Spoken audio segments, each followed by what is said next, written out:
الرجیم بسم اللہ الرحمن الرحیم وبہ نستعین وہو خیر المعین وصلی اللہ علی سیدنا محمد وآلہ الطاہرین۔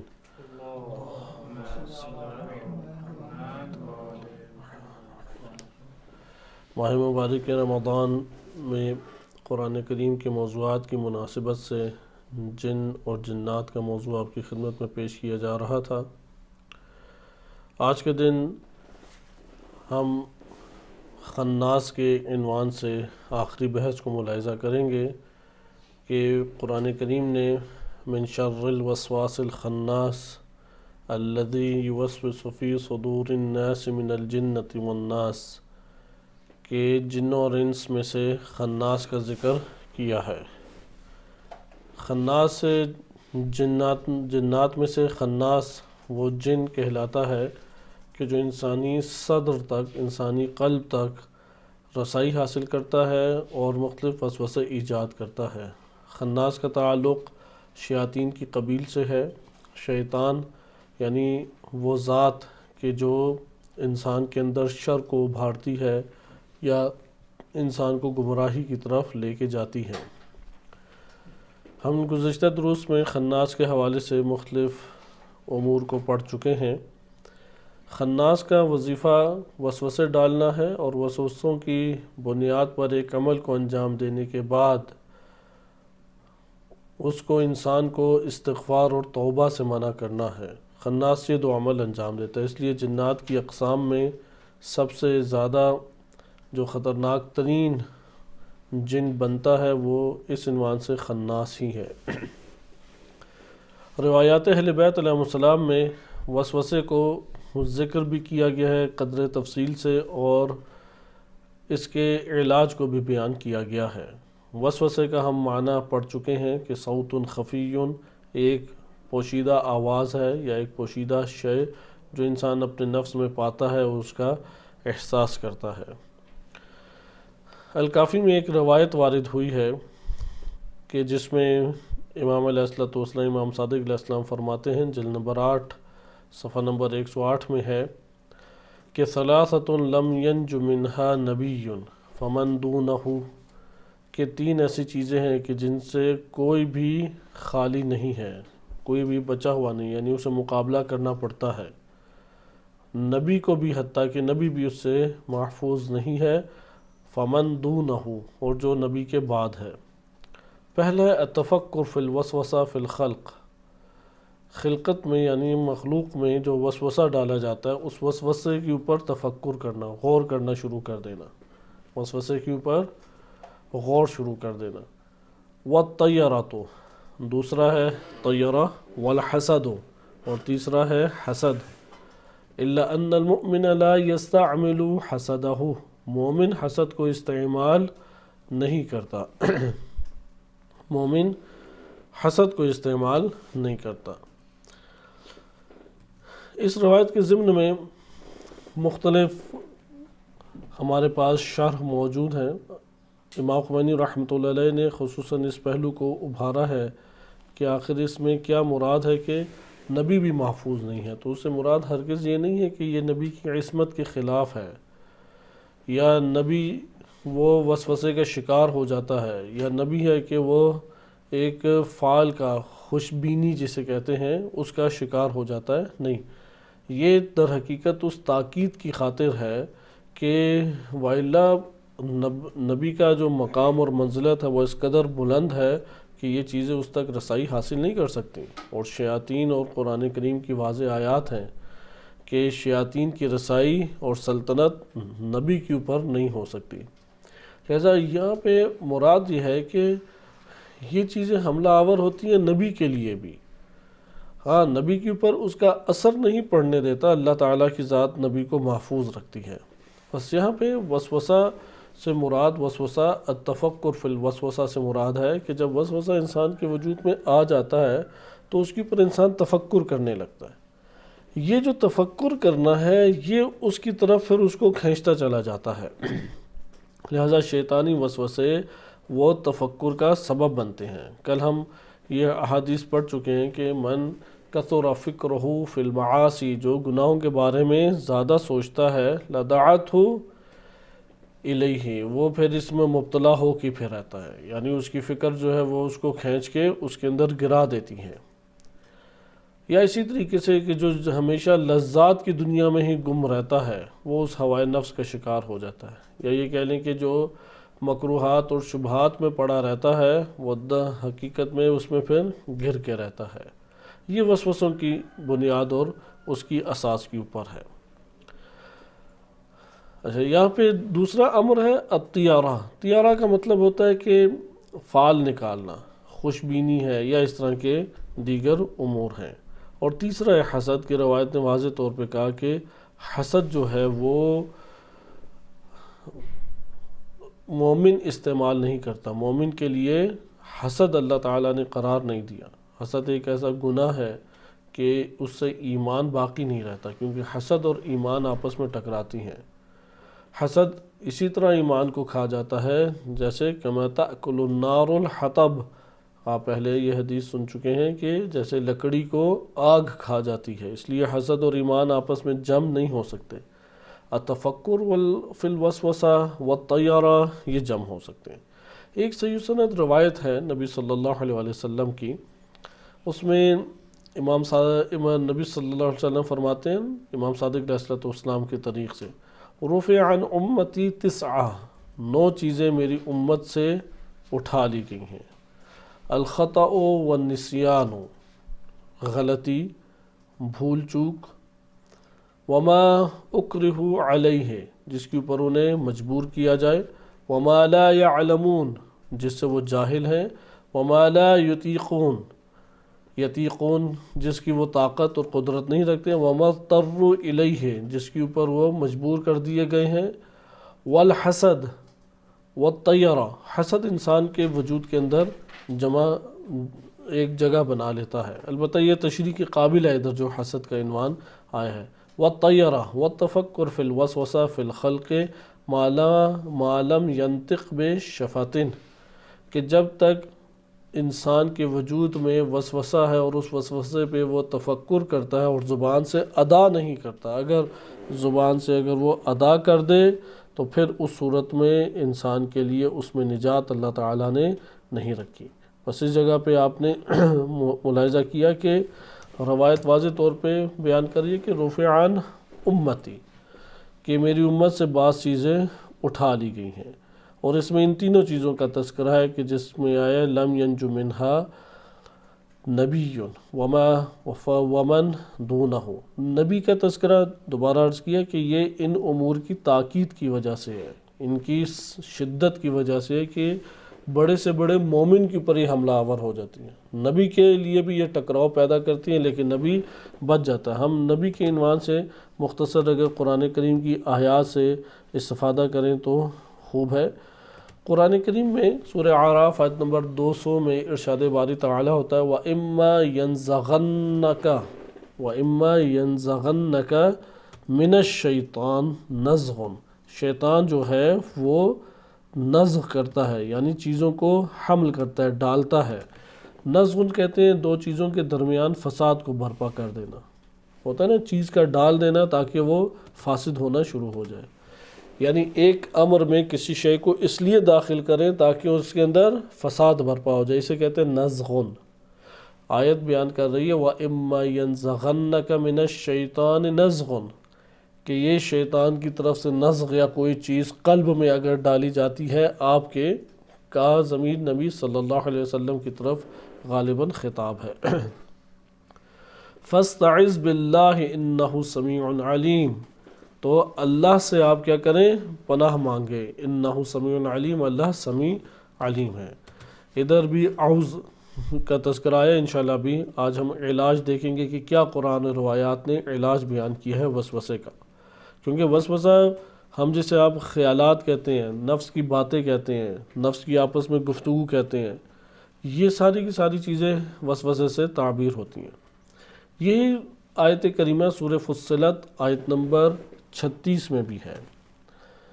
اسی طرح قرآن کریم میں ارشاد باری تعالیٰ ہوتا ہے سورہ حج آیت نمبر 52 میں وما ارسلنا من قبلک من رسول ولا نبی، ہم نے آپ سے پہلے کوئی ایسا رسول اور نبی نہیں بھیجا، الا اذا تمنا، مگر یہ کہ جب وہ تمنا کرتے تھے نبی یا رسول، القى الشیطان فی امنیتہ، تو شیطان اپنی بھی ایک تمنا یا شے اس میں ڈال دیتا تھا، فینسخ اللہ ما یلقی الشیطان، تو شیطان جو ڈالتا تھا اللہ اسے زائل کر دیتا تھا، مٹا دیتا تھا، ثم یحکم اللہ آیاتہ، اور اللہ پھر اپنی آیات کو انتہائی مستحکم اور مضبوط کرتا ہے، واللہ علیم حکیم، اللہ علیم حکیم ہے۔ اب اسی سورہ حج آیت نمبر 53 جو اگلی آیت ہے کہ لِيَجْعَلَ مَا يُلْقِي الشَّيْطَانُ فِتْنَةً، کہ تاکہ جو شیطان نے القاء کیا ہے وہ اس کو وہ فتنہ قرار دے۔ اللہ تعالیٰ نے یہ کیوں رکھے؟ لِيَجْعَلَ مَا يُلْقِي الشَّيْطَانُ، شیطان نے جو القاء کیا ہے، ڈالا ہے، وہ آزمائش قرار دے، لِلَّذِينَ فِي قُلُوبِهِم مَرَض، ان لوگوں کے لیے جن کے قلوب میں مرض ہے، وَالْقَاسِيَةِ قُلُوبُهُمْ، اور جن کے دل قسی ہیں، سخت ہے۔ لہذا یہ اللہ سبحانہ وتعالیٰ کی طرف سے جو نظام خلق کیا گیا ہے انسان اور بشر کے لیے کہ ہدایت اور گمراہی کو اختیار کے ساتھ انسان کے لیے رکھ دیا گیا، اور اس میں شیطان ہے اور شیطان کے مقابلے میں نظام ہدایت ہے، اس میں انسان نے خود آگے بڑھنا ہے۔ جن کے دلوں کے اندر مرض ہے وہ ان القاعات، جو شیطان کی طرف سے القاعات ہوتے ہیں، شیطان کی طرف سے وحی ہوتی ہے، شیطان کی طرف سے وسوسے ڈالے جاتے ہیں، ان کا شکار ہو جاتا ہے۔ بس آپ کو یہ روایت سے ایک استدلال ہم نے قرآن کریم کی آیت سے بھی کیا۔ یہاں پہ عصمت کے کیوں خلاف نہیں ہے؟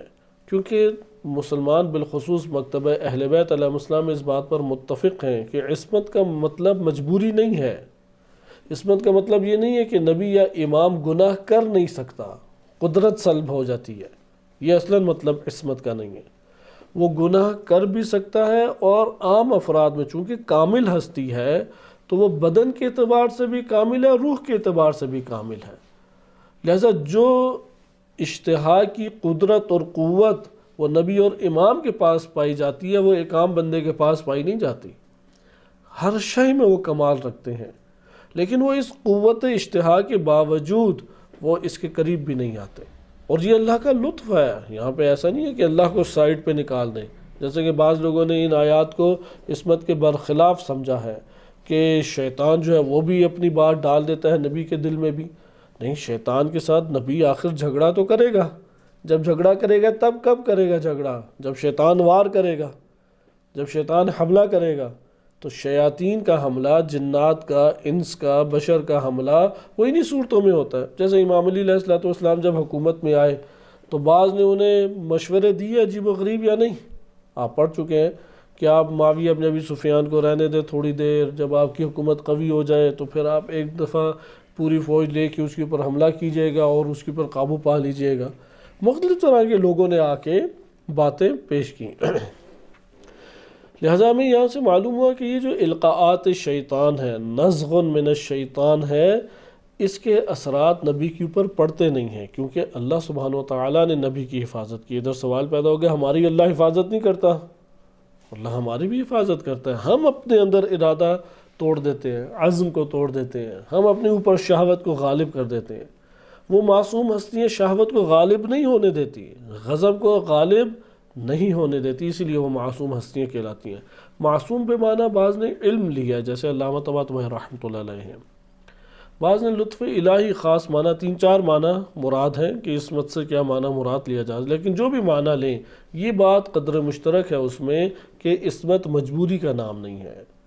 عصمت یہ نہیں ہے کہ نبی مائل ہو گیا تھا اور اللہ نے اس کے اندر سے پھر ان چیزوں کو زائل کر دیا، اس چیز کا نام عصمت نہیں ہے، بلکہ اللہ کا لطف اور کرم یہ ہے کہ اللہ نے ایسی محکم خلقت کو خلق فرمایا ہے اور ایسی مضبوط اور پر نور ہستی کو اللہ سبحانہ وتعالیٰ نے وجود دیا ہے کہ وہ اللہ کی اس کرم اور فیض کی بنیاد پہ ان چیزوں کی طرف نہیں جاتی۔ اور حقیقت میں ہر مومن جو گناہ سے بچتا ہے وہ اللہ سبحانہ وتعالیٰ ہی کی بدولت بچتا ہے، اس لیے کوئی یہ تصور نہ کرے کہ اس کے وجود کے اندر خود یہ توان اور استطاعت ہے کہ وہ کوئی گناہ سے بچ جائے یا نیکی انجام دے دے۔ اللہ سبحانہ وتعالیٰ کی قدرت، اس کی مدد، اس کی نصرت، اس کی توفیق، اس کے بغیر اصلاً ممکن ہی نہیں ہے کہ کوئی کار خیر انجام دے دے، نہ نبی، نہ امام، نہ مومن، نہ کوئی اور۔ یہ سارے کے سارے خیر کا سرچشمہ وہ وابستگی اللہ تعالیٰ سے موجود ہے، تو یہ سلسلہ آگے بڑھ رہا ہے۔ اگر پیچھے سے منبع نور کے ساتھ اتصال ہے تو شعاع کے اندر نورانیت ہے، ورنہ خود شعاع کے اندر کون سی نورانیت ہے؟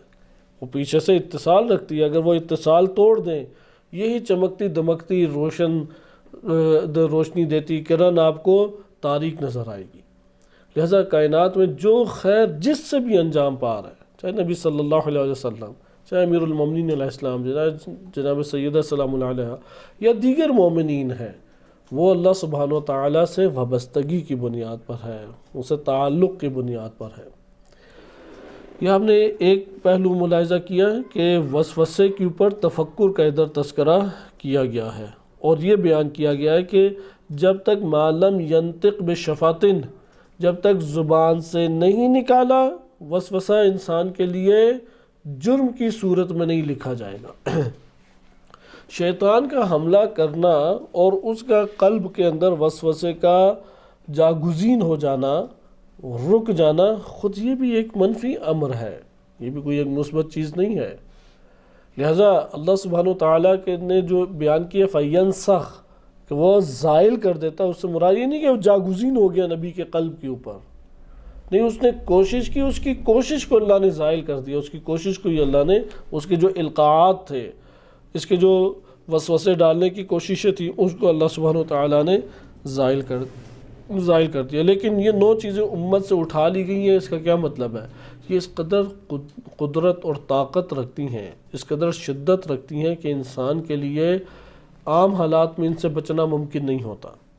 انسان شکار ہو جاتا ہے وسوسے کا، غافلانہ زندگی انسان کی زیادہ ہے، توجہ انسان کی ہر ٹائم نہیں ہے، اللہ کی طرف ہی ہر ٹائم توجہ نہیں ہے۔ جو اللہ کی طرف ہر وقت توجہ کرے خناس آ ہی نہیں سکتا، کیونکہ کہتے ہی خناس اس لیے ہے کہ وہ جب ذکر الہی سنتا ہے تو سکڑ جاتا ہے، دب جاتا ہے، تاریک اس کا چہرہ ہو جاتا ہے، مایوس ہونے لگ جاتا ہے جب اللہ کا ذکر سنتا ہے۔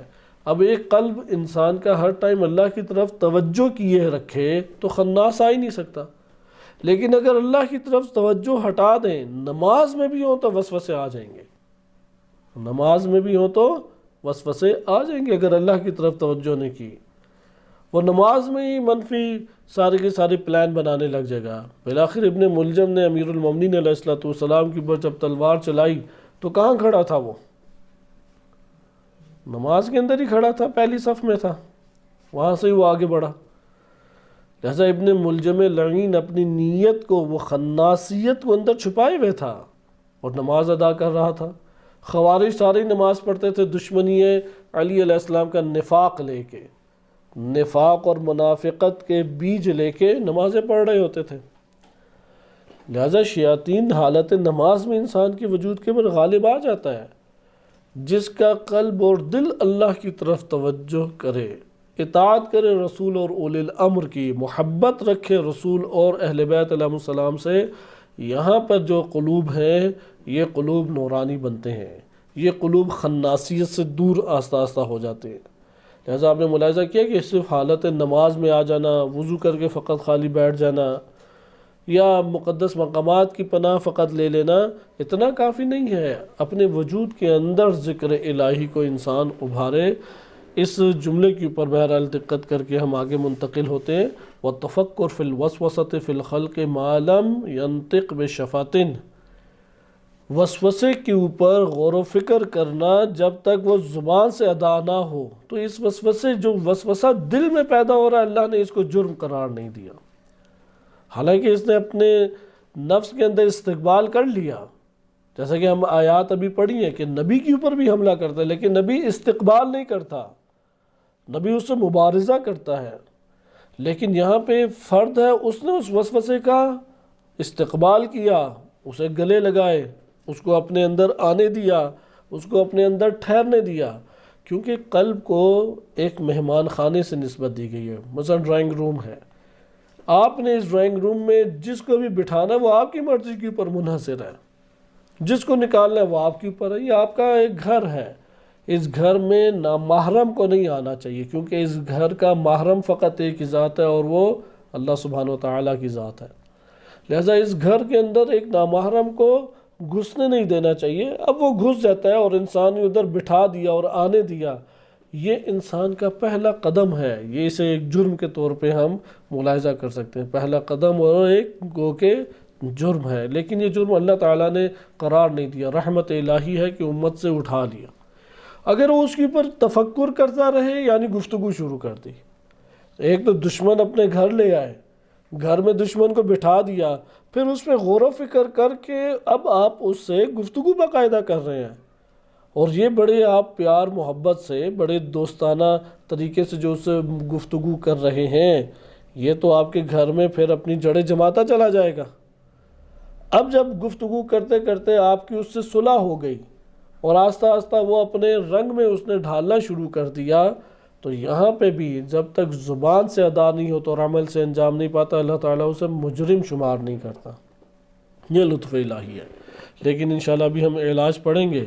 علاج میں ہے کہ اسے اپنے گھر میں ہی نہ گھسنے دو، یعنی اسے مکین نہ بننے دو اپنے قلب کا۔ وہ مکین بن گیا تو تم خطرے میں آ جاؤ گے، یعنی تمہارے گھر کے اندر وہ ٹارگٹ کلنگ کر کے آرام سے چلا جائے گا، فرار کر جائے گا۔ کتنی ایسے آج کل قتل ہوتے ہیں، مہمان بن کے آتے ہیں، اور ہمارے ہاں چونکہ گھر سے جدا ڈرائنگ روم بنائے جاتے ہیں تو وہ دروازہ بند ہوتا ہے، وہ سلنسر لگی پستول سے مار کے چلے جاتے ہیں، پسٹل سے قتل کر کے چلے۔ یہ خناس بھی اسی طرح ہے، وہ خاموشی سے آتے ہیں، پرزینت بن کے آتے ہیں، سوٹڈ بوٹڈ ہو کے، ٹائی شائی پرفیوم لگا کے آ جاتے ہیں۔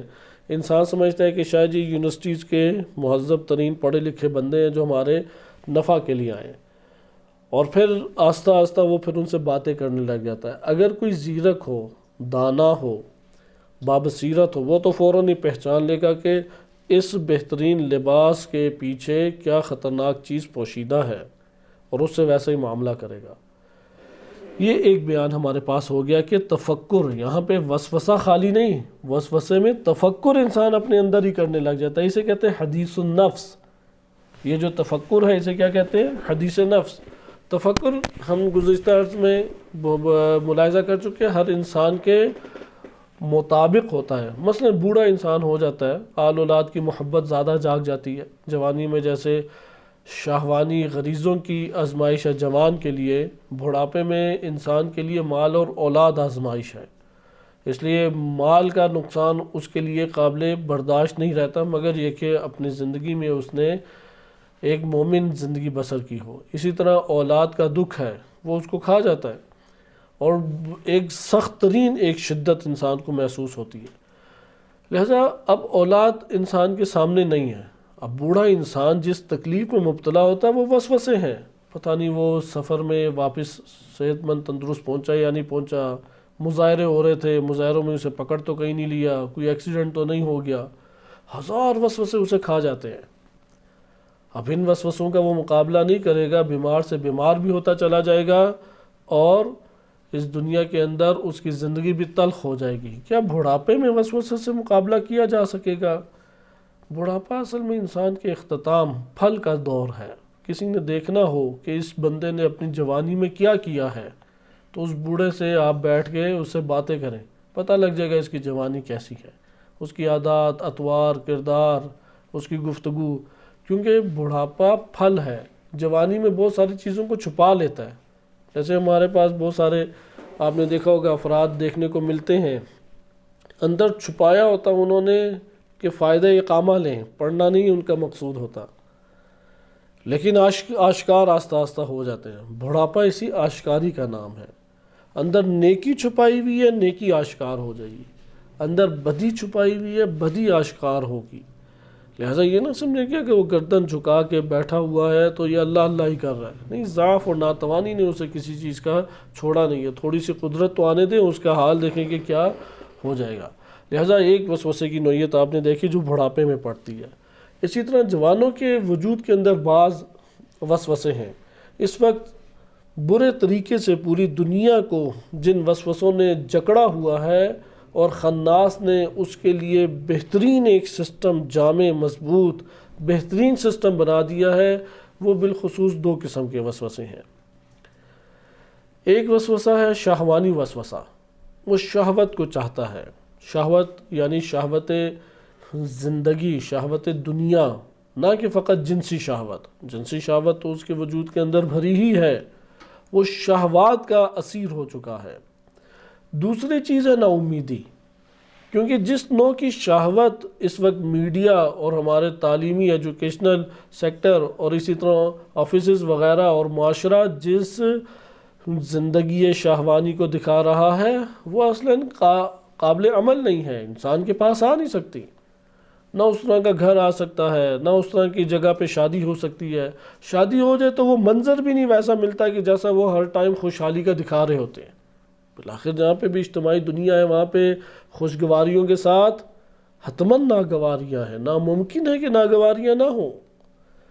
آپ انبیاء علیہ السلام کا گھرانہ آباد کر لیں، زوج اور زوجہ کا تعلق قائم کر لیں، نوح علیہ السلام، لوط علیہ السلام، نبی صلی اللہ علیہ وسلم کی ازواج، کتنے ہی واقعات آپ کے سامنے ہیں، کیونکہ دونوں فرد معصوم نہیں ہیں۔ اگر معصوم ہو تو عصمت کی بنیاد پہ آپ کہیں گے کہ ناگواریوں کے اوپر صبر ہے، ناگواریوں کے اوپر، تلخیوں کے اوپر، مصیبتوں کے اوپر صبر ہے، تحمل ہے، شکوہ نہیں ہے۔ لیکن جہاں پہ عام حالات ہوں، ان عام حالات میں انسان کے بس سے باہر ہے کہ ناگواریاں، تلخیاں، خطائیں یہ سرزد نہ ہو۔ جیسے ابھی حسد کے بارے میں پڑھا، اس وقت خاندانوں کے اندر حسد کی بنیاد پہ زیادہ دشمنیاں ہیں، آفیسز کے اندر ایک دوسرے سے رقابت حسد کی بنیاد پر ہے، کتنے دوست آپس میں نہیں ملتے حسد کی بنیاد پر، حاسدانہ مادے اندر آ چکے ہیں۔ لیکن بہرحال حسد ایک جدا ہمارا ٹاپک بن جائے گا، اس کے اوپر غور کریں۔ جوانی میں کون سے وسوسے انسان کے اوپر آتے ہیں؟ بڑھاپے کی تو ایک نوع آپ نے پڑھ لی ہے، جوانی پہ جو اہم ترین وسوسے آتے ہیں وہ یہی دو ہیں، کیونکہ انہوں نے ماحول ایک ایسا بنا دیا ہے۔ شہوانی وسوسے، ایک منظر اس کے سامنے، ایک منظر فقط، وہ اگر آنکھوں کے سامنے سے گزر جائے اور وہ تصویر انسان کے قلب میں، نفس کے اندر منتقل ہو جائے، یہاں پہ خناس کے لیے راہ ہموار ہو جاتی ہے۔ وہ پے در پہ اتنے وسوسے ڈالتا ہے، اتنے وسوسے ڈالتا ہے کہ انسان ہار جاتا ہے اس کے سامنے۔ یعنی جو ہوتا ہے نا، آپ چیز لینے کا ارادہ تھا، صرف قیمت پوچھوں گا، وہ بھی بڑا زیرک نکلتا ہے، تو آپ جو قیمت بتاتے کہتے ہیں اس سے بھی سستی دے دیتا ہوں، پھر اتنی اس کے ساتھ ساتھ فرمائشیں کرتا ہے، آپ مجبور ہو جاتے ہیں وہ چیز لینے پہ۔ وہ کہتا ہے اچھا یہ بھی آپ کے لیے، آپ کے ساتھ جائے گا، یہ بھی ساتھ جائے گا، اچھا نہ لگے واپس کر دینا، میں ادھر ہی ہوتا ہوں، کہیں میں نے جانا ہی نہیں ہے۔ انسان آخر اس کی باتوں میں آ جاتا ہے، کہتا ہے کہ ٹھیک ہے میں گھر جا کے دیکھ لیتا ہوں، اچھا نہ لگے تو واپس بھیج دوں گا میں۔ اسی طریقے سے وہ چھوڑتا ہی نہیں خناس انسان کا پیچھا، ایک کے بعد ایک، ایک کے بعد ایک، اتنے اس کے وجود کے اندر بھیجتا ہے۔ عموماً تو اکثر افراد ایسے ہوتے ہیں، وہ پہلے کے اوپر استقبال کر بیٹھتے ہیں، اسی موقع غنیمت سمجھتے ہیں کہ شکر ہے میری نگاہ پڑ گئی، اگر جھکی ہوتی تو میں یہ منظر ہی نہ دیکھ پاتا۔ بہت سارے افراد اس طریقے سے ایک خام خیالی کا شکار ہوتے ہیں، فوراً استقبال کے لیے ان کے دل اور منہ کھلے ہوئے ہیں، اور خناس کے لیے مشکل ہی نہیں ہے، یہ خناس کے چیلے یا اس کے حمایتی بن جاتے ہیں۔ لیکن آپ نے دیکھا کہ شہوت انسان کو روکتی نہیں ہے، زیادہ سے زیادہ مال کی شہوت، جنسی شہوت، کھانے پینے کی زیادہ سے زیادہ شہوت محسوس انسان کرتا ہے، یار یہ بھی لے لوں، یہ بھی لے لوں۔ یہ طبع انسانی ہے اصل میں۔ آپ نے غور کیا ہوگا جب انسان کو بہت بھوک لگی ہو اور دسترخوان پہ اگر ایک ہی ڈش ہو تو انسان کو کم محسوس ہو رہی ہوتی ہے یا زیادہ؟ 2 ڈشیں کر لیں، اگر اس کی دیگچی ہے وہ آدھی آدھی ہی ہو تو انسان کو لگتا ہے کہ یہ تو میں اکیلا ہی شاید ختم کر لوں گا، لیکن وہ جب کھاتا ہے اور اس کا پیٹ بھر جاتا ہے تو دیکھتا ہے کافی بچ چکا ہے۔ تب ہے انسان کی کہ اسے محسوس یہ چیزیں، وسوسے اس طرح سے ابھرتے ہیں کہ یار یہ بہت ہی کم پڑ جائے گا، پورا ہی نہیں ہونے والا۔ اسی طریقے سے انسان کے اندر جب شہوت، غریزے کی شہوت، شہوانی غریزے خوب ابھرے ہوں، اسے ہر چیز ہی کم نظر آ رہی ہوتی ہے، وہ سمیٹنے کے چکروں میں پھر اس کے ہوتا ہے، یہ وہ کرتے ہیں وسوسے اس کے ساتھ ہاتھ۔ اور جب وہ سمیٹنا شروع کرتا ہے تو دوسری طرف مایوسی آ جاتی ہے، کیونکہ اندر توکل نہیں ہے، اسباب دنیا کے اوپر اس کا توکل تھا، وہ تو اسباب دنیا کو سارا سمجھا ہوا تھا، یار فلاں میری سفارش کر دے گا تو ہو جائے گا، فلاں جگہ میں اسے اس طرح سے مسکین بن کے گزارشیں کروں گا، اس کی پاؤں پڑوں گا تو وہ مان جائے گا، فلاں کام کروں گا، پیسے دے دوں گا، مان جائے گا۔ دیکھتا ہے کہ سب دروازے بند ہو گئے ہیں، اب برے طریقے سے اس کے اوپر نا امیدی چھا جائے گی۔ جیسے مریض ہوتا ہے نا انسان، آپ نے دیکھا ہوگا مریض ہو تو انسان کو لگ رہا ہوتا ہے کہ صحت یاب ہو جائے گا، مثلا ایک دن دوائی کھائی، دوسرے دن دوائی کھائی، تیسرے دن دوائی کھائی، اندر نفس اس کو سمجھا دیتا ہے تم ٹھیک ہونے والے نہیں ہو، مگر یہ اپنا معاملہ کوئی اللہ کے پاس چھوڑ دے۔ اسی طرح سے اس کی پھر ہمت دلائی جاتی ہے کہ فلاں بڑا معروف ڈاکٹر ہے، بڑا سرجن ہے، اسپیشلسٹ ہے، فلاں فلاں واقعات ہم نے سنے ہیں، وہ تو حتماً بندہ جاتا ہے ٹھیک ہو جاتا ہے، وہ ادھر جاتا ہے ادھر بھی ٹھیک نہیں ہوتا، اور نا امید ہو جاتا ہے انسان۔ لہٰذا یہ نا امیدی ہے کہ جو انسان کے اندر شدید وسوسے کے طور پہ ڈالی جاتی ہے اور انسان کو بے ہمت کر دیتی ہے۔ وہ افراد کہ جو اندر سے ایمان کی قوت سے مالا مال ہیں، وہ افراد ہمت نہیں توڑتے، کیونکہ ان کے لیے جس ذات سے ہمت ہے وہ رحیم ہے، وہ قادر ہے، وہ علیم ہے، وہ علام ہے۔ وہ ذات تو کبھی بھی غافل نہیں ہوتی، لا تأخذہ سنۃ ولا نوم، اس کی تو امید ہی اس ذات سے ہے، اس لیے اسے پھر کوئی پریشانی نہیں ہوتی۔ وہ کہتا ہے کہ اگر میرے رب نے یہ مصیبت نازل کی ہے، ما کتب اللہ لنا الا ما کتب اللہ لنا، کہ اللہ نے جو مصیبت بھی ہمارے اوپر طاری کی ہے وہ ہمارے نفع میں ہے، ہمارے فائدہ میں ہے، ہوا مولانا، وہ ہمارا آقا اور مولا اور سید ہے۔ یہ آپ نے ملاحظہ کیا کہ وسوسے انسان کے مطابق آتے ہیں۔ مال زیادہ آ جائے، یہ اس طرح لگتا ہے کہ یار سارا ہی مجھ سے فلاں ہڑپ کرنا چاہتے ہیں۔ تھوڑا سا آپ نے دیکھا کہ ایک دوسرے سے لین دین کا سلسلہ بند گیا ہے، فلاں چیز بھی آپ نے دیکھا وہ لے گیا، فلاں بھی لے گیا، تو محسوس ایسے ہوتا ہے وہ سارا ہی لے جائے گا آپ کا۔ جب یہ احساس ہوتا ہے تو غضب آتا ہے یا نہیں انسان کو؟ یہ گھروں کے اندر یہ والے مسائل بڑے پیش آتے ہیں۔ کچھ مہمان آئے، اب قرآن کریم نے واضح بتا دیا ہے، طبقات بتائیں کہ فریج ان کے لیے حاضر ہے، بہن بھائی ہیں، خالہ ہیں، پھپھو ہیں، ماموں ہیں، چچا ہے، بتائیں قرآن نے نا طبقات سورہ نور میں بتائیں کہ کچن ان کے لیے حاضر ہے، سوائے کچن کی وہ چیزیں جو آپ نے مختص کر کے جدا اپنے لیے رکھی ہیں، جدا کر کے آپ نے مختص کر کے رکھی ہوئی ہیں، وہ اجازت کے بغیر استعمال نہیں کر سکتے۔ بقیہ چیزیں اجازت کے بغیر استعمال کرنے کا اللہ تعالیٰ نے اجازت دی ہے، مباح ہے۔ اب آپ نے دیکھا یار وہ پیاز بھی غائب ہے، آلو بھی غائب ہے، وہ دیکھا تیل بھی کم ہو رہا ہے، تو یہاں پہ وسوسے آنے لگ جائیں گے انسان، حالانکہ مال کافی بڑا ہوا ہے، وہ 10 برابر لا سکتا ہے اس میں، وہ یہ احساس کر کے کہ اگر یہ سوچتا کہ یار اچھا یہ لوگ زیادہ استعمال کرتے ہیں تو میں 3 گنا زیادہ لے آتا ہوں تاکہ خوشحالی سے استعمال کر لیں، کوئی پیسے میں کمی نہیں اس کی آئے گی۔ لیکن اندر یہ خلش ہوتی ہے کہ وہ تو مجھ سے اتنا استفادہ کر رہے ہیں اور میں اس سے کچھ بھی استفادہ نہیں کر پا رہا۔ یہ وہ خناس ہے جس نے آ کے وسوسہ ڈالا، لہذا وہ کہے گا یار میں تو کوئی اس سے فائدہ نہیں اٹھا پا رہا، وہ مجھ سے اتنا فائدہ لے گیا، نہیں اب حساب برابر کروں۔ انسان اپنے ان چیزوں سے پہچانا جاتا ہے۔ آپ کسی سے معاملہ کرتے ہیں، اس کے لوازمات ہوتے ہیں، مثلا آپ کہیں کہ آپ نے یہ چیز لانی ہے، وہ کہتے ہیں ٹھیک ہے میں لے آؤں گا، آپ اگلے دن آتے ہیں کہتے ہیں چیز نہیں آئی ہوئی، کہتے ہیں آپ نے مجھے کب کہا تھا کہ آپ نے جوتے پہننے ہیں، دروازہ کھولنا ہے، روڈ پہ نکلنا ہے، اس طریقے سے جانا ہے اور پھر دکاندار سے بات کرنی ہے، یہ ساری چیزیں آپ نے نہیں بتایا، آپ نے کہا چیز لے آنا، تو میں کیسے چیزیں لاتا؟ آپ سمجھ جاتے ہیں کہ یہ بندہ جو ہے وہ چکر دینا چاہتا ہے۔ یہ والے معاملات اجتماعی دنیا میں افراد فوراً جانتے ہیں، یہ خناس ہے کہ جس نے اس کے اندر یہ چیزیں ڈالی۔ آپ دینی خدمت ایک انجام دلانے کا آپس میں عہد و پیمان باندھتے ہیں، آپ دیکھتے ہیں کہ وہ عہد و پیمان جو آپ نے باندھا ہے وہ وہاں پہ فقط استفادہ کر رہا ہے۔ یہ جو فرد استفادہ کر رہا ہے یہ نہ سمجھے کہ خاموشی سے مجھ کو کچھ بھی نہیں کہا جا رہا، نہ بتایا جا رہا ہے تو یہاں پہ کوئی مشکل نہیں ہے میرے لیے، نہیں، وہ اس کے نفس کی جو نشو و نما ہے وہ اس کے لیے مشکل کھڑی کر رہی ہے، کیونکہ کسی ایک فرد کے کام سے تو فوراً سارے کام نہیں ہو جاتے، لیکن انسان اپنے آپ کو خناس کے ہاتھوں میں نہ جانے دے۔ مثلا بعض کا سوچتے ہیں نا یار میں فلاں کام کروں گا تو انہیں نظر ہی نہیں آؤں گا تو پوچھیں گے ہی نہیں، فلاں نے پوچھا ہی نہیں تو اس کا یہ مطلب ہے ذہن میں بھی نہیں ہے، جبکہ باتیں بالکل اس کے برعکس ہوتی ہیں۔ لہذا یہ خناس انسان کو گھیرتا ہے۔ یہ مراد میری یہ ہے کہ انسان جس مصیبت سے دوچار ہوتا ہے وسوسہ وہاں پر ہی آ کے انسان کے نفس میں ڈلتا ہے۔ انسان اپنے اندر حساب کتاب کرے اس حساب کتاب کر کے اللہ کی بارگاہ میں سرخرو ہو. کسی کی بارگاہ میں کیا سرخرو ہو کہ ہم نے کرنا ہے؟ مثلا ایک استاد ہے یا ایک بڑی شخصیت ہے، میری تعریف کر دے، اگر وہ صفت نہیں ہے پھر تو میرے لیے اور ہی نقصان ہے، خناس تو جھپٹ پڑیں گے اندر.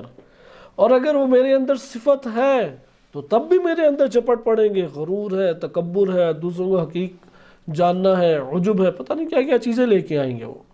آپ نے ملاحظہ کیا کہ اس جگہ پہ وسوسے کی دنیا کو سمجھیں کہ وسوسے کو آپ اس طریقے سے فقط نہ دیکھیں کہ چند ہم نے احادیث پڑھی تو وہاں پہ جو اس کا وسوسہ آ رہا تھا مجھے بھی وہی وسوسہ آ رہا ہے. نہیں، مجھے وسوسہ ممکن ہے کہ ایک دوسرے کی دشمنی کے بارے میں آ رہا ہو، کام سے بھاگنے کے بارے میں آ رہا ہو، پڑھائی سے جی چرانے کے بارے میں آ رہا ہو، اپنی شہوات کے اعتبار سے غلبہ لذت شہوت حاصل کرنے پہ. کیونکہ فرد کو بعض اوقات یہ غصہ نہیں ہوتا کہ یار اس نے شہوت پوری کی، اس نے نیند پوری کی. مسئلہ یہ ہوتا ہے کہ ایک ایسے موقع پہ کہ جو لذت کا مورد نہیں ہے، زحمت کا مورد ہے، جو سستی کا مورد نہیں ہے، ذمہ داری اور مسئولیت کا مورد ہے، وہاں پہ اس نے کوتاہی کی. یہ غضب کوتاہی کا غضب ہے، یہ ناراضگی کوتاہی کی ناراضگی ہے. نہ کہ اس کی ناراضگی ہے کہ اس نے کیوں لذت لے لی، اس نے کیوں آرام کر لیا، اس نے کیوں بہترین طریقے سے زندگی بسر نہیں. یہ تو اگر مومنین کے درمیان دیکھیں دلوں کی ٹھنڈک کا باعث ہے کہ بہترین طرح سے رہے، سکون میں رہے، آرام میں رہے. لیکن جو جگہ ہے زحمت کی، وہاں پہ اگر کوئی زحمت نہیں اٹھاتا اور اس جگہ پہ لذت کو اٹھاتا ہے تو لذت اور عزت اس جگہ پہ جم نہیں ہو سکتی. زحمت کے مقام پہ زحمت عزت ہے، مسئولیت کے مقام پر غفلت عزت نہیں ہے، ذلت ہے غفلت. مسئولیت اور ذمہ داری کے میدان میں کیا ہے؟ مسئولیت دکھانا عزت ہے. اسی طریقے سے نفس کو حاضر جانے. ہر ٹائم تو ہم سارے کام نہیں کر سکتے، لیکن اپنے نفس کو بار بار یہ تعلیم دیں، بار بار یہ کہیں کہ میں تمہارے لیے حاضر ہوں، اے دین میں تیرے لیے حاضر ہوں. دین کا مقام بہت بلند ہے. شہید مطہر رحمۃ اللہ علیہ اور بعض دیگر بزرگان بھی اسی طریقے سے یہ مقایسہ اپنی زندگی میں کئی دفعہ بیان کر چکے ہیں. اگر امام حسین علیہ السلام کا ٹکراؤ ہو اور دین اسلام کا ٹکراؤ ہو، آپ کو کیا محسوس ہوتا ہے کہ دونوں میں زیادہ عظمت کس کی ہے؟ کس کو باقی آپ رکھیں گے؟ یہ بات آسانی سے انسان کے لیے ہضم نہیں ہوتی، چونکہ جس کے لیے عظمت کا قائل انسان ہو اس کے لیے حاضر بھی اپنے آپ کو رکھتا ہے، اس کا غم بھی اپنے وجود میں لیتا ہے. وہ دیکھتا ہے کہ کیوں یہاں پہ نظام جمہوریت ہر جگہ پہ چھا گیا، کیوں آخر امام کا تذکرہ نہیں ہے، کیوں یہاں پہ فسق و فجور چھا گیا، کیوں قوانین الہیہ یہاں پر موجود نہیں ہے، کیوں یہاں پہ کلچر ویسٹ کا کلچر فرہنگ وہ رائج ہو گیا، کیوں نبی صلی اللہ علیہ وسلم کا کلچر رائج نہیں ہے. آپ مجھے بتائیں، فوجی کو ٹوپی پہنتے ہوئے مشکل پیش آتی ہے؟ وکیل کو، ڈاکٹر کو، آپریشن کرنے والے کو؟ لیکن آپ حوزہ علمیہ کے اب چکر لگیں، طالب علم کو مشکل پیش آتی ہے، کیونکہ وظیفہ شناس نہیں ہے. وہ وظیفے کی شناخت رکھتے ہیں، کہتے ہیں کہ پولیس جانتے ہیں کہ میرا وظیفہ ہے، میں چاہے 50 درجہ حرارت ہو، 40 درجہ حرارت ہو، سر پہ ٹوپی ہونی چاہیے. لہٰذا آپ نے دیکھا کہ یہاں پہ مسئلہ کس چیز کا، یہاں پہ یہ نہیں ہے کہ یار سر کی پر ٹوپی ہے یا نہیں، یہ والا قضیہ نہیں ہے. یہ قضیہ کہ ایک فرہنگ ہمارے معاشرے سے مٹتا چلا جا رہا ہے. حجاب کیوں چلا جا رہا ہے؟ اگر دین کی عظمت کا انسان اعتراف کرے اس کے غم یہ بن جائیں گے، وہ اس حوالے سے حساس ہو جائے گا، وہ مطالبہ اپنے وجود میں کرے گا، وہ اسے اختیار کرنا چاہے گا. لہٰذا یہ آپ نے ملاحظہ کیا کہ وسوسوں کو اس جہت سے دیکھیں کہ وسوسے آتے ہیں، گرا جاتے ہیں. معاشرے میں کیسا لگوں گا؟ عموماً لوگ اسی لیے نہیں پہنتے. اندر کی حالت عرض کیا پہلے بھی کہ ہم سب اندر سے ایک جیسے ہیں، سوائے اس کے کہ جس نے تزکیہ نفس کیا. اخلاقی امراض کے اعتبار سے مزاج مختلف ہو سکتے ہیں. جو امراض ہمارے اندر ابھرتے ہیں، جو ناکامیاں ہمارے اندر جنم لیتی ہیں، اس اعتبار سے ہم سب برابر ہیں. ٹھوس انسان کو جو چیز کرتی ہے وہ مصائب کے اندر استقامت ہے. جو مصیبت میں مبتلا نہیں ہوا کوئی گارنٹی اس کی نہیں ہے. یہ تعلیمات اہل بیت علیہ السلام کا خلاصہ ہے، جو مصیبت میں گرفتار ایک امر میں نہیں ہوا اس کی وہاں پہ گارنٹی کاملہ نہیں دی جا سکتی۔ مصیبت ہے کہ انسان کو آ کے مشخص کر دیتی ہے، معین کر دیتی ہے کہ یہ امانت دار ہے یا یہ خیانت کار ہے۔ مصیبت آ کے آشکار کر دیتی ہے کہ یہ شجاع اور بہادر ہے یا یہ ڈرپوک اور بزدل ہے۔ مصیبت آ کے آشکار کر دیتی ہے کہ یہ سخی اور جواد ہے یا یہ بخیل اور لالچی اور حریص ہے۔ یہ مصیبت ہے کہ جو انسان کو آشکار کرتی ہے۔ اس لیے اگر معاشرے میں مصیبت آپ کے لیے ایجاد نہیں ہے، اپنے آپ کو خود ان زحمتوں میں ڈالیں۔ یہ تو اللہ نے ہمیں اختیار دیا ہے نا کہ خود تم اللہ کی راہ میں خرچ کرو، کیا وہ پیسے کو بچا کے رکھو گے؟ خود اللہ کی راہ میں اطلاع دینا دوسروں کو ضروری ہے۔ آپ اپنے خیالات میں بعض اوقات دیکھیں، انسان اپنے نفس کی ان وسوسوں کو پہچان لیتا ہے۔ قربانی کا مادہ ایک دن پیدا ہو گیا خیالات کی دنیا میں، جاتے ہی ہیں ہر فرد بعض اوقات چلا جاتا ہے کہ میں اس طرح قربانی دوں گا، اس طرح قربانی دوں گا۔ مثلا کسی نے کوئی قربانی والی فلم دیکھ لی یا کوئی واقعہ اس طرح سن لیا، تو ان واقعات اور فلموں کے بعد پھر وہ ہیرو ہٹ جاتا ہے، انسان خود آ جاتا ہے خیالات میں، پھر ویسا انجام دے رہا ہوتا ہے۔ لیکن وہاں پہ وہ خیالات میں یہ قبول نہیں کرتا، یار میں نے جتنی خدمات انجام دی ہیں ان میں گمنام ہی رہوں، کوئی پہچانے ہی نہ۔ وہ کہے گا یا اللہ یہ ہو جائے ساروں کو پتہ لگ جائے کہ میں کتنا دیکھو نرم دل تھا، یہ ہو جائے ساروں کو پتہ لگ جائے میں کتنی اس سے محبت کرتا تھا، کتنا اثار اس کے لیے چاہتا تھا، قربانی۔ یہاں پہ در حقیقت وہ دوسروں کے اندر اپنی شہرت کو چاہتا ہے، شہرت اندر رکھتا ہے۔ لہٰذا آپ نے دیکھا کہ یہ وسوسے لپٹے ہوئے آتے ہیں، آشکار بھی آتے ہیں، لپٹے ہوئے آتے ہیں، نیکیوں کے اندر لپٹ کے آ جائیں گے، اچھے تصورات میں لپٹ کے آ جائیں گے۔ جو اپنے نفس سے کبھی دھوکہ نہیں کھاتا، کیونکہ نفس بہت ساری شکلیں بنا کے آتا ہے، کبھی عابد زاہد، کبھی شجاع بہادر، کبھی مجاہد، کبھی قاری، کبھی مومن، کئی شکلوں میں آتا ہے۔ آپ کہ تو جس شکل میں بھی آ جا میں تجھ کو ملامت ہی کرتا رہوں گا، تیری کوئی بھی شکل مجھے قبول نہیں ہے۔ یہاں آزاد ہو جاتا ہے۔ یہ وسوسوں سے آزادی کا پہلا مورد ہے، آزاد آہستہ آہستہ ہونا شروع ہو جاتا ہے۔ آپ کی خدمت میں چند احادیث پڑھ کے آج کے اس موضوع کو ختم کرتے ہیں کہ علاج کیا ہے اس کا، کیونکہ وسوسے کے حوالے سے ہم نے مختلف امور کو ملاحظہ کیا۔ اب اس کے علاج کو پڑھتے ہیں کہ آخر ان وسوسوں کا علاج کیا ہے۔ بعض ایسے وسوسے ہیں کہ جس کا دروازہ انسان آغاز میں بند کر دیتا ہے۔ بعض وسوسوں کی کیٹیگری کر لیں، کیونکہ ہمیں نہیں پتا کس نوعیت کی مصیبت اور کس نوعیت کے حالات سے ہم وابستہ ہوں گے۔ جس حالات سے وابستہ ہوں گے وہاں پہ ایک لڑائی شروع ہو جائے گی۔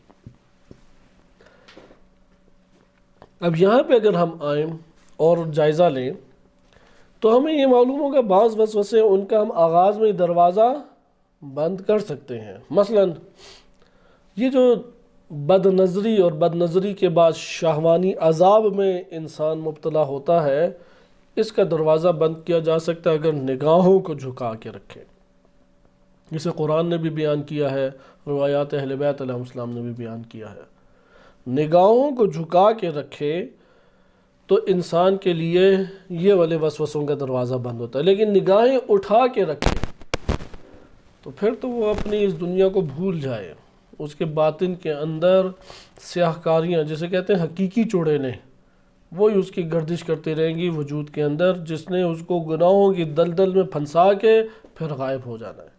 وہ حقیقی چڑیلے، وہ حقیقی بھوت کون ہے؟ وہی ہے کہ جو اس نے اپنے نفس کے اندر پالے، ان کے ساتھ اس کے نفس نے گناہ انجام دیا۔ جسم سے ابھی گناہ صادر نہیں ہوا، ممکن ہے، نفس نے گناہ انجام دیا اور نفس کو گناہ میں مبتلا کرنے کے بعد مجرم بنا دیا۔ یہاں پہ اللہ تعالیٰ اسے ڈھیل لیتا ہے، اس کو چھوڑتا ہے۔ اللہ سبحانہ و تعالیٰ اپنی رحمت کے ذریعے سے اس کے اوپر رحمت برساتا ہے کہ یہ مجرم ابھی بھی نہ قرار پائے، ابھی بھی اس کی عزت رہ جائے، ابھی بھی ستر میں باقی رہ جائے، حجاب میں اوڑا رہ جائے، پردے کے عالم میں رہ جائے۔ ایک دفعہ آپ دیکھتے ہیں کہ یار اس کے جسم سے وہ انجام پا گیا۔ ہو سکتا ہے کہ کوئی جرم یا کوئی نیکی انسانی اعضاء و جوارح سے انجام پا جائے اور وہ باطن میں جنم نہ لی گئی ہو؟ ایسا نہیں ہو سکتا، کیونکہ اختیار کے بغیر تو کوئی نیکی نیکی نہیں اور کوئی گناہ گناہ نہیں ہے، اختیار سے کریں تو نیکی ہے۔ لہٰذا یہ ہے پہلے وسوسوں کا آپ نے دیکھا مجموعہ، اس میں کیا نگاہیں جھکا کے رکھیں، اس کا دروازہ بند ہوتا ہے۔ اچھا بعض اوقات اب یہ والی بات ہمیں پتہ ہی دیر سے لگی، یا عمر کٹ چکی ہے یا اوج جوانی میں پہنچ چکے ہیں، اور ہم نے ایک کیا، ہم نے تو دنیا بھر میں اتنے خطرناک ترین مراکز جنسی قائم نہیں ہوں گے جتنے ہمارے ذہنوں میں قائم ہیں، وہ تو قائم ہو گئے۔ اب کیا کریں؟ ہاں اب لڑائی کریں پہ، اب ایک جہاد کریں اندر۔ یہ دوسرا ہے، طہارت کو حاصل کریں، طہارت خیال، طہارت تصورات، ان وسوسوں سے لڑیں، ان وسوسوں کو دبائیں۔ آپ کہیں گے کیسے میں دباؤں انہیں؟ وہ تو جڑ اندر پکڑے ہوئے ہیں ایک نو، اٹھتے بیٹھتے سوتے جاگتے یہ تو چھوڑتے ہی نہیں، مجھے خواب میں نہیں چھوڑتے۔ ایک روایت ہے امام معصوم علیہ السلام سے کہ راوی نے سوال لکھا، امام عسکری علیہ السلام سے کتب احادیث میں وارد ہوئی ہے کہ کیا نبی کو احتلام ہوتا ہے؟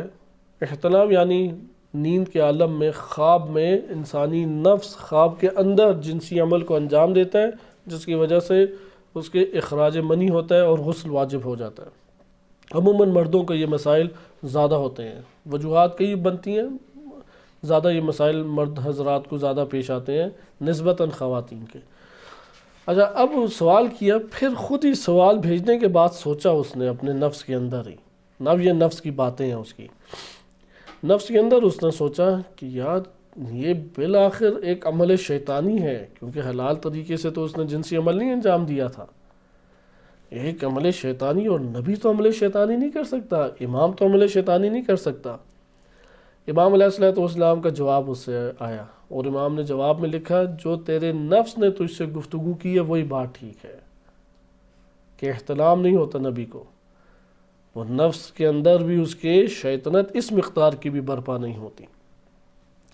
لہذا البتہ خواب یہ ذہن نشین رکھیں کہ ضروری نہیں ہے کہ احتلام ہمیشہ ہر صورت میں ہی شیطانی ہے، خواب کی صورت میں ہی ہو، معدے کے مسائل کی وجہ سے بھی ہو سکتا ہے، مرض بھی ہو سکتا ہے، لیکن خوابوں کی نوعیت عام ہے۔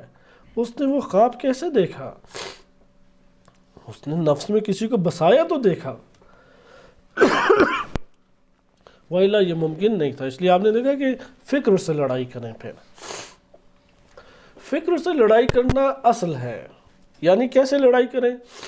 ابھرنا نہ دیں اسے، کیونکہ وہ جب بھی ابھرنے کی کوشش فکر کرے گی ایک احساس لذت کو لے کے آئے گی اندر کا، کیونکہ سسٹم ہے، یہ والی باتیں ہر ایک کے لیے عیاں ہیں، ممکن ہے کہ اس کو بیان کرنا ہر ایک کے لیے ممکن نہ ہو، وَإِلَّا یہ بات ہم سب بھی اپنے وجود کے اندر احساس کرتے ہیں کہ یہ شہوانی غریزے اگر اپنی اوج کے اوپر موجود ہوں انسان کے اندر، اور اس کی فکر بھی اس طریقے سے خطا کے اوپر ماضی میں مشتمل رہ چکی ہو، یا کئی مناظر اس کی آنکھوں کے سامنے گزر جاتے ہیں، بعض اوقات خطا پہ نہ بھی گزری ہو، مناظر ہیں، خواتین اس معاشرے کا ایک اہم جز ہے، انسان کی زندگی، انسان کی اجتماعی زندگی کا اہم ترین جز ہے، تو خیالات اور وسوسے ابھر آتے انسان میں۔ اب ہوتا کیا ہے، انسان کا فکر ابھرنا چاہتی ہے تو لذت لے کے آتی ہے، پھر وہ اس کو جتنا ادامہ دیتا ہے، اسے کہتے ہیں نا ادامہ دینا، استمرار دینا، یعنی تفکر کرتا ہے، بعض روایات میں آپ نے پڑھا، یا گفتگو شروع کر دیتا ہے، جتنی گفتگو کرتا رہے گا مرحلہ طے کر رہا ہے۔ اب اس جگہ پہ وہ اس کو دبا دے تو تلخی کا ایک احساس ہوگا، جس نے یہ تلخی پی لی تو یہاں سے نور ایمان کا چشمہ پھوٹتا ہے، صرف اور صرف ایک کرن نہیں پھوٹتی، چشمہ پھوٹتا ہے کہ جو اس تکلیف کو سہ لے۔ اسے کہتے ہیں عفیف، عفت والا انسان، عفت والا انسان جو فکر کو ہی اندر دبا دے، کیونکہ جب وہ فکر ابھرنا چاہے گی اور آپ پکڑ کے اپنے گھر کے اندر سے اسے باہر نکال دیں گے تو اس میں آپ کو زحمت ہے، تکلیف ہے، محنت ہے، مشقت ہے، پھر ایک اور طرح کے خیالات ہیں کہ اللہ معاف کر دے گا، کیا ہے اس میں، ہو جاتا ہے انسان سے خطائیں، بلکہ انسان اس طرح بھولا بن جائے گا وہ خیالات ہی نہ آئے، ہوتا ہے نا اللہ حاضر ہے تو انسان کہتا ہے یا اللہ یہ تو اب نہیں ہو سکتا، پھر وہ تھوڑا سا اپنے آپ کو اتنا غافل کرتا ہے کہ اللہ کے حاضر ہونے کی طرف توجہ ہی نہ جائے، فراموش کر دے۔ یہ حالات انسان کے وجود کے اندر شدت پیدا کرتے ہیں، اس لیے فکر کو قابو کرے انسان۔ جس نے فکر کو قابو کر لیا اور اس کی لذت کو تلخی میں تبدیل کر دیا، یہ تلخی میں تبدیل کرنے والا آزاد ہوتا چلا جائے گا۔ ایک وقت لگے گا، بہت طویل مدت نہیں چاہیے اس کے لیے۔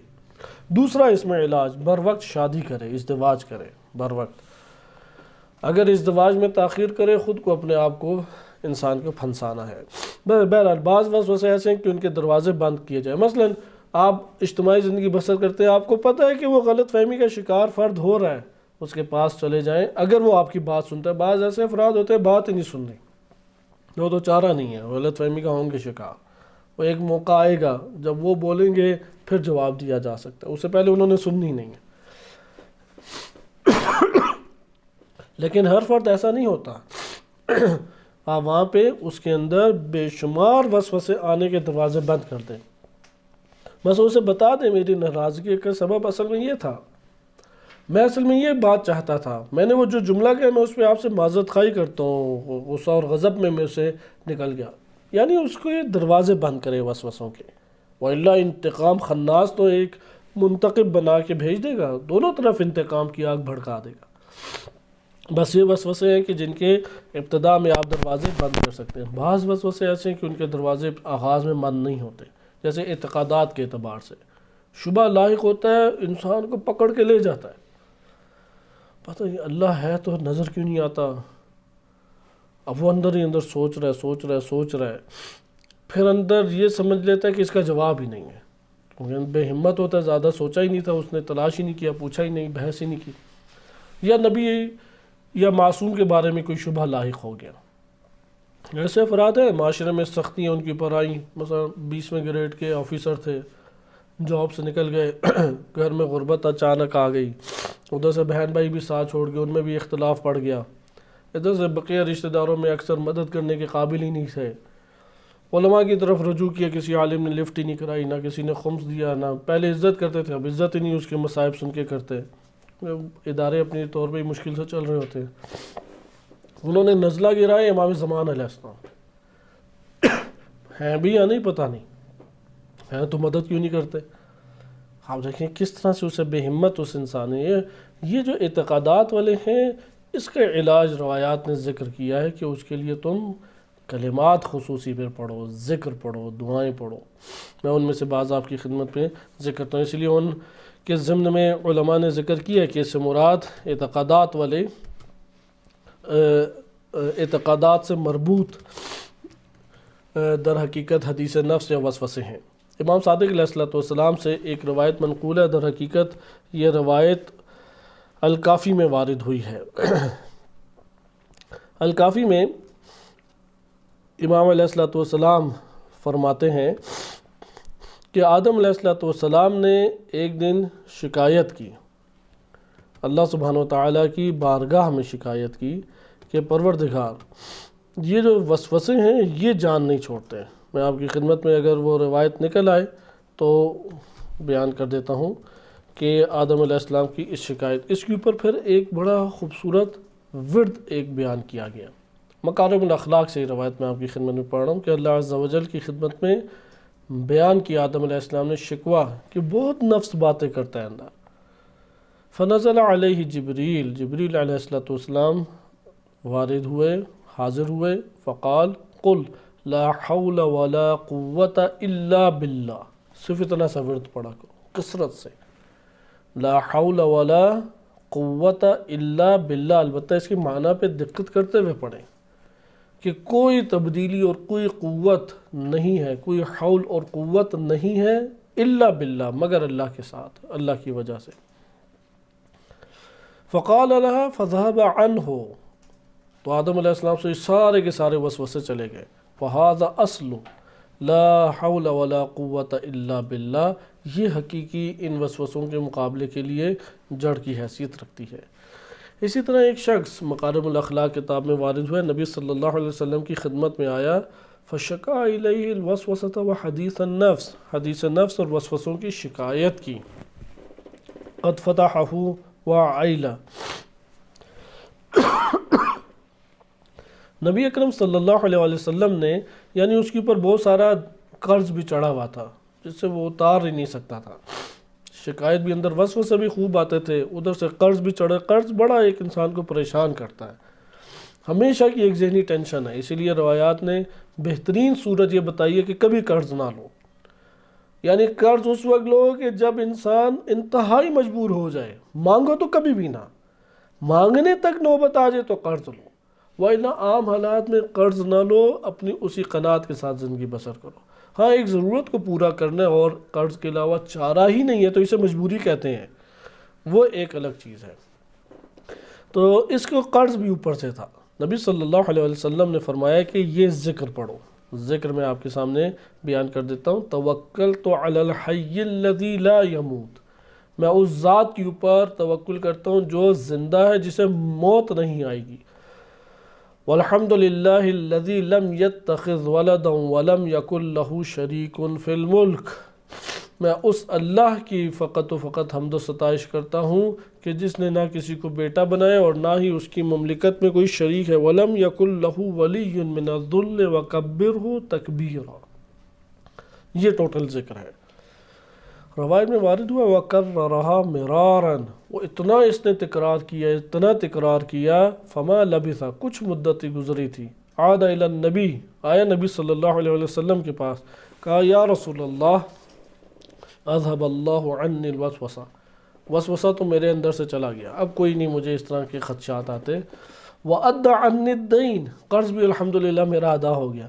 وَأَغْنَانِي مِنَ الْعَيْلَةِ، اور یہاں پہ میں مستغنی ہو گیا ہوں، مجھے کسی اور کی مدد کی ضرورت بھی نہیں، اپنے نان نفقہ اور ان سب چیزوں کا میں خود اہتمام کر سکتا ہوں۔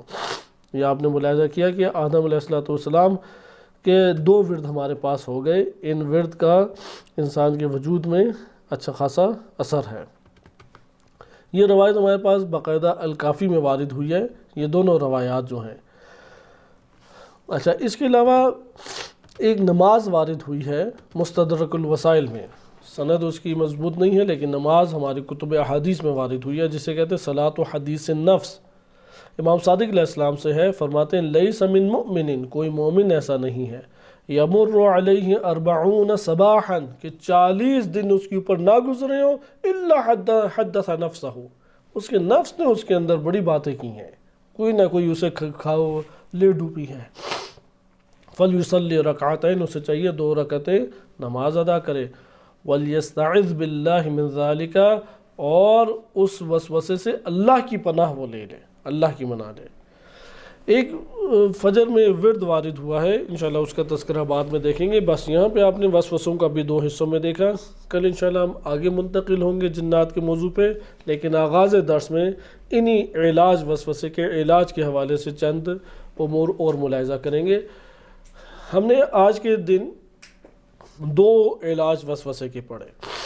پہلا ہے کہ وہ وسوسے جن کا دروازہ بند ہو سکتا ہے اسے نہ ایجاد ہونے دیں، یہ آپ کی زندگی میں بہت کامیابیاں لے آئے گا اگر آپ اس کو اختیار کریں۔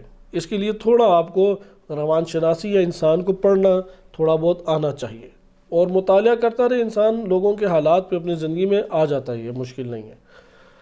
خصوصاً مثلا اس طرح کی احادیث بھی ہیں، نبی صلی اللہ علیہ وسلم نکلے، الکافی میں یہ روایت ہے، اچانک ایک خاتون پہ نگاہ پڑی، نبی صلی اللہ علیہ وسلم عظیم ترین ہستی کی، ان سے بالاتر کوئی ہستی نہیں، لیکن اندر احساس کیا دباؤ کا، شہوت کا، فوراً واپس پلٹے، اپنی زوجہ سے قربت اختیار کی اور باہر آئے، اور ان کے بدن مبارک یعنی سر اور ریش مبارک سے پانی ٹپک رہا تھا۔ تب انہوں نے پھر یہ ارشاد فرمایا اگر کوئی ایسا منظر دیکھے جس کی وجہ سے اس کو اپنے وجود میں شہوت کے غریزے کا احساس ہو تو اپنی زوجہ سے قربت اختیار کرے۔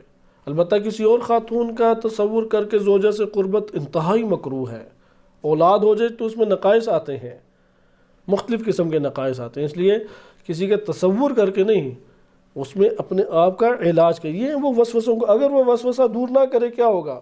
نبی صلی اللہ علیہ وسلم نے تو ممکن ہے ہمارے لیے ایک عمل سنت کو بیان کرنے کے لیے انجام دیا ہو، اللہ رسول اللہ کی شان اور منزلت اس سے بہت ہی اعلیٰ اور ارفع اور بلند ہے، لیکن ہم اگر اپنے وجود میں ایک منظر کو اس طرح دیکھ لیں یا احساس کریں اور نہ زوجہ سے قربت اختیار کریں تو اس جگہ پہ انسان ہزار قسم کے وسوسوں میں شریک ہوگا، اس شام اس کا شکار ہو جائے گا، کئی قسم کے بد نظری کے گناہوں کو انجام دے گا۔ اور اگر گھر کے اندر مسائل پیدا ہو جائیں، کیونکہ یہ والے مسائل آج کے معاشرے میں بہت بڑھ چکے ہیں، ایک خاتون ہے، ممکن ہے کہ مرد کے جنسی غریزے کئی گنا زیادہ ہیں، وہاں پہ وہ دوسری خاتون کو قبول نہیں کرتی، تو یہ ہمارے ہاں اس وقت پوری دنیا میں آفیسز کے اندر زیادہ مسائل پیدا ہوئے ہیں، وہ نعوذ باللہ زنا کا شکار ہوتے ہیں۔ ایک بڑی تعداد ہے اس وجہ سے زنا کا شکار ہوتی ہے، کیونکہ وہ گھر کے حالات اس کو اندر اجازت نہیں دیتے کہ وہ اپنے حلال طریقے کو پورا کرے۔ اس میں وہ تو مجرم ہے ہی ہے، اس میں یہ جرم گھر کے اندر سے شروع ہوتا ہے۔ وصلی اللہ علی سیدنا محمد وآلہ الطاہرین۔